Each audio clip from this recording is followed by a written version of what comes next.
Alright, Genesis 6, we see the beginning of the Noah story.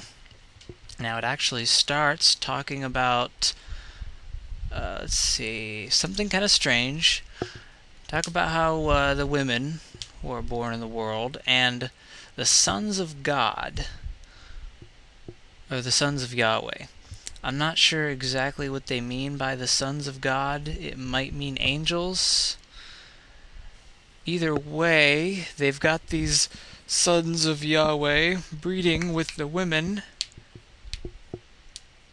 or taking wives for themselves, but I guess that means having sex with them, but they don't like to say people have sex in the Bible.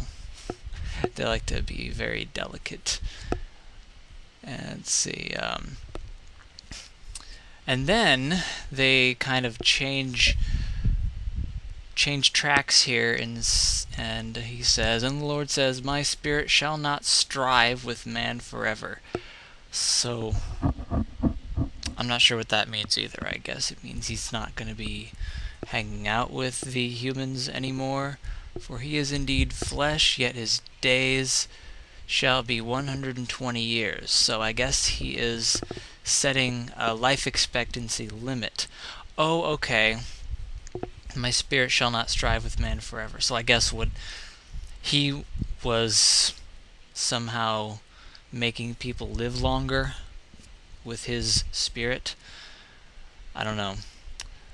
But he's, Genesis 6:3, he's limiting the human lifespan to 120 years. And then he starts talking about giants, which I guess were the people born of the sons of Yahweh and the daughters of man. And apparently there was a lot of wickedness. Now, whether the wickedness was actually done by the giants or by just the regular humans, it doesn't really say. It just says there was a lot of wickedness, and they were always thinking about evil things, and he wanted to destroy them because he was sorry he made them, which is a really good argument against Yahweh's perfection and his omnipotence and omniscience. Omnipotence meaning all-powerful, omniscient meaning all-knowing.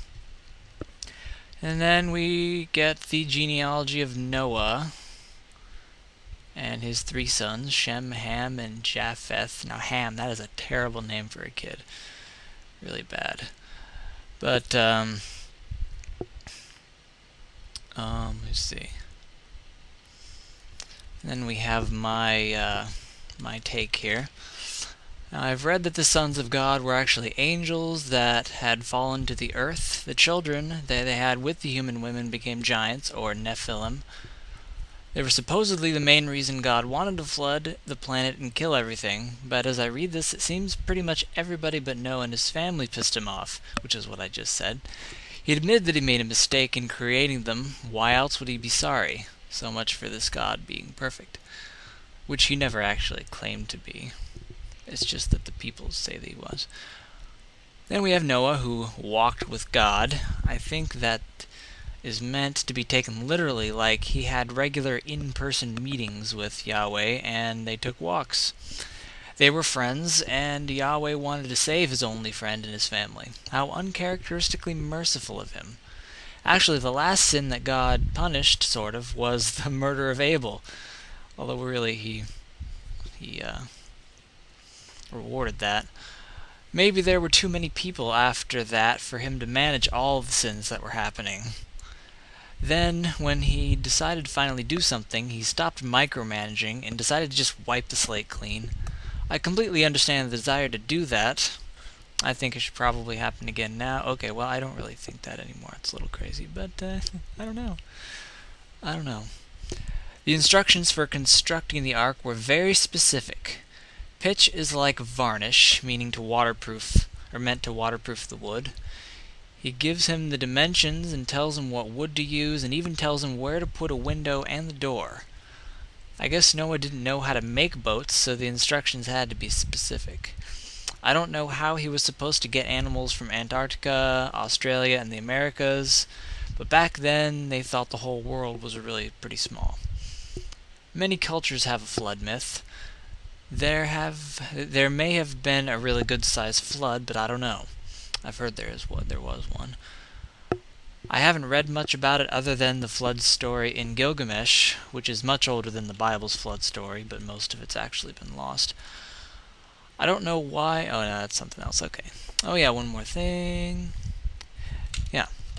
Later on, they actually talk about how Noah lived to be about 600 and something.